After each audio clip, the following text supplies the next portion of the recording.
Mohon nasihatnya Ustadz agar kita sebagai seorang anak bisa lebih berbakti, memperhatikan kedua orang tua dan lebih bersabar lagi atas mereka. Gampang.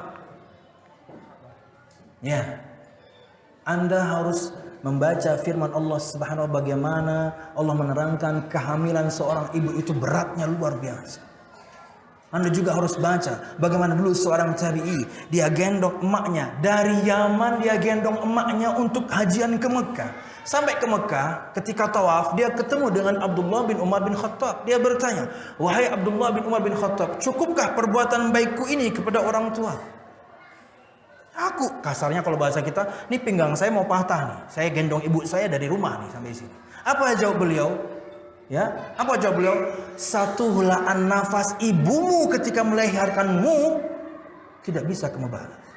Dan ibu itu menghela nafas berkali-kali, ngeden itu berkali-kali. Satu helaan nafas dia ketika ngeden untuk melahirkan kita, itu nggak bisa kita bayar.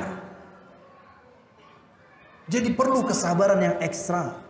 Mungkin sekarang mereka tua, tugas kita kemudian untuk menjaga mereka, mengurus segala sesuatu yang mereka butuhkan. Mereka dulu melahirkan kita mau mati. Dan kata Nabi Muhammad, la yajzi waladun walidan illa ayyajidu mamlukan fayashtarihi fayu'tikahu. Saya tutup dengan ini. Nabi Muhammad berikan permisalan mustahilnya kita membalas kebaikan kedua orang tua. Kata beliau, tidaklah seorang anak bisa membalas kebaikan orang tua hingga ada kesempatan hingga dia dapati kedua orang tuanya jadi budak, dia beli dan dia bebaskan. Inilah contoh mustahilnya. Anda dapati kedua orang tua Anda jadi budak, Anda beli dan Anda bebaskan. Mungkin contoh ini untuk sekarang masih jauh, tapi nanti perbudakan akan ada kembali berdasarkan sinyal sabda Nabi Muhammad SAW. Antalidal amatu rabbata, seorang budak wanita melahirkan anak juragannya, oke? Tapi ini contoh mustahil. Kenapa? Anda ketika terlahir dari orang tua yang budak, Anda jadi budak. Dan Anda kalau ingin membebaskan diri Anda harus bayar, yakni mukatabah, bayar ke juragan. Celakanya, hak juragan untuk tidak memberikan gaji pada masa perbudakan. Anda mau bayar pakai apa? Juragan, saya ingin mukatabah, saya ingin jadi orang yang bebas. Boleh. Berapa juragan bayarnya? Untuk zaman sekarang misalnya 100 juta. Kamu duit dari mana? Saya gaji aja enggak. Ya juga ya. Iya. Itu kalau dikasih izin. Gimana kalau juragan, saya ingin jadi orang bebas? Enggak bisa. Enggak boleh. Kamu budak saya. Kamu kerja sama saya. Saya kasih makan, syukur kamu. Ini kalau misalnya dapat punya juragan yang baik, duitnya pun dari mana? Oke, dapat juragan luar biasa baik, kita dapat gaji. Kadang nggak cukup juga. Oke, luar biasa kita dapat juragan baik, gajinya besar. Ketika kita bebas, bisa jadi orang tua kita di juragan yang lain. Ketika kita ingin membebaskannya, juragan, saya ingin membebaskan ibu saya. Nggak boleh, selesai. Contoh yang mustahil yang Nabi Muhammad buat sebenarnya.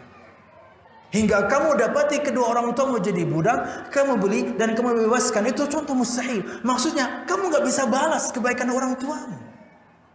Motivasi yang bagaimana yang Anda inginkan untuk berbakti pada orang tua? Cukup. Wallahu a'lam bishawab. Khususnya ibu ya, bapak juga sama ya. Ya, karena kedua orang tua kita lah kita hadir ke muka bumi. Cukup. Maka bersabarlah dalam mengurus mereka yang masih punya orang tua. Dua-duanya atau salah satunya maksimalkan. Jangan menjadi orang yang mendapatkan doa celaka dari Jibril. Syaqiya 'abdun adraka walidayhi aw a'dahuma falam yubirra bihima aw walam yudkhilahu al-jannah. Kata Nabi Muhammad SAW, Jibril berkata, celaka seorang hamba, raghima anfum ri'in, tersungkurlah seorang di atas hidungnya, nyungseplah seseorang, kata Jibril. Siapa? Yang mendapati kedua orang tuanya masih hidup atau salah satunya masih hidup tapi tidak membuat dia masuk surga. Kenapa? Enggak berbakti. Atau di hadis yang lain, walam yubirra bihima, dan dia tidak sempat berbakti pada orang tuanya. Bukan durhaka. Kita enggak bahas durhaka loh ya. Anda enggak sempat berbakti. Orang tua Anda tidak menyebabkan Anda masuk surga. Itu didoakan celaka oleh Jibril dan diaminkan oleh Nabi Muhammad. Yang mendoakan pimpinannya malaikat, yang mengaminkan pimpinannya Nabi dan Rasul. Kurang apa? Mustajab tuh doa. Makanya sengsara orang yang kemudian na'udzubillah durhaka kepada kedua orang tua. Berbaktilah. Dan itu wasiat dari Allah Subhanahu wa taala. Bahkan selalu digandengkan dengan sembahlah Allah, baktilah pada orang tua. Selalu digandeng. Sama seperti sering digandengnya dirikanlah salat, tunaikanlah zakat. Dirikanlah salat, tunaikanlah zakat, mesti.